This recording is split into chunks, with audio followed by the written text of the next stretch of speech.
On ne peut pas agresser la Chine en permanence si on veut lui demander en retour de discuter et de faire des compromis. Donald Trump et Xi Jinping se sont rencontrés le 30 octobre 2025 en marge du sommet de la coopération économique Asie-Pacifique.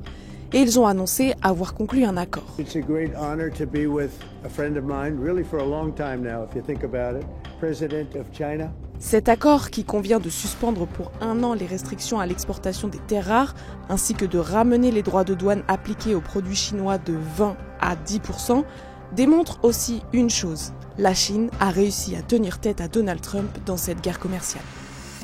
La stratégie chinoise, c'est plutôt d'essayer de maintenir un Trump calme et pas trop agressif. Depuis près d'1 an, Trump a multiplié les menaces envers la Chine. China. They told him if you retaliate, we're going to double it. And that's what I did with China, because they did retaliate. They threatened us with rare earths, and I threatened them with tariffs, but I could also threaten them with many other things, like airplanes. En réponse, la Chine a utilisé plusieurs stratégies. D'abord, elle s'est montrée implacable.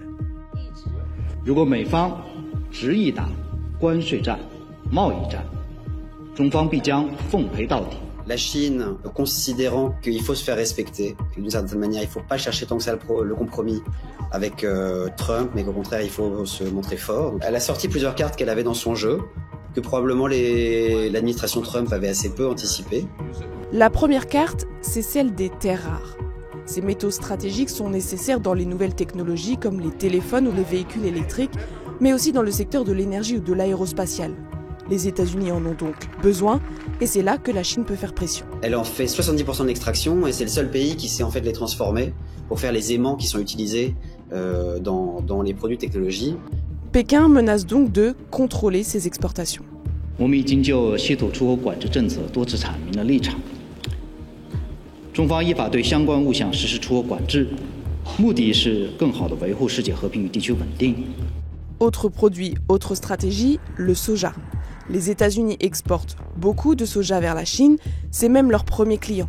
Et cet échange commercial représentait près de 13 milliards de dollars entre 2023 et 2024. Xi Jinping a alors eu une idée. Ils ont arrêté d'acheter du soja américain pour se focaliser quasi uniquement sur le soja brésilien ou argentin. Résultat, les exportations américaines vers la Chine ont été divisées par 2 en 1 an.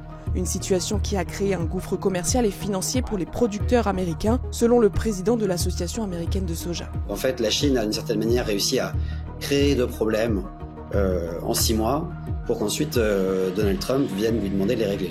I think we're going to be fine with China. Look, I have a great relationship with President Xi. He's a very tough man. He's a very smart man. He's a great leader for their country. Être implacable a permis à la Chine de replacer ces sujets au cœur des négociations. Trump, qui parlait de relocalisation, qui parlait de faire des deals pour que la Chine achète massivement des produits américains, dit que sa priorité, lorsqu'il veut rencontrer Xi Jinping, c'est justement de parler de quoi? Des terres rares et du soja. Preuve en est, le 30 octobre, lors de leur rencontre, les deux présidents ont conclu un accord portant notamment sur les terres rares. Ce qui a évité à Pékin les sanctions promises par Washington. The president had given me maximum leverage when he threatened 100% tariffs if the Chinese imposed their rare earth global export controls. So I think we have averted that. Cette stratégie de la Chine lui permet aussi d'éviter d'aborder certains dossiers sur lesquels les Américains l'attaquaient. Par exemple, ses prétentions en mer de Chine méridionale, ou alors plus largement son appareil industriel qui fait qu'elle est la première puissance exportatrice. Et donc les États-Unis considèrent que ça a détruit beaucoup d'emplois chez eux. Our farmers have been boycotted by China as a negotiating point. I don't want that. Our farmers are great. Ça permet de focaliser Trump sur quelques sujets sur lesquels elle est prête à avancer, prête à parler. Et donc eux, leur espoir, c'est de le maintenir comme ça dans ces canaux-là, un peu plus contrôlable d'une certaine manière. Peut-être par exemple jusqu'aux élections de midterm ou alors pendant tout son mandat, et d'arriver à pas régler, pas faire un grand deal, mais à gérer le problème, la menace de Donald Trump.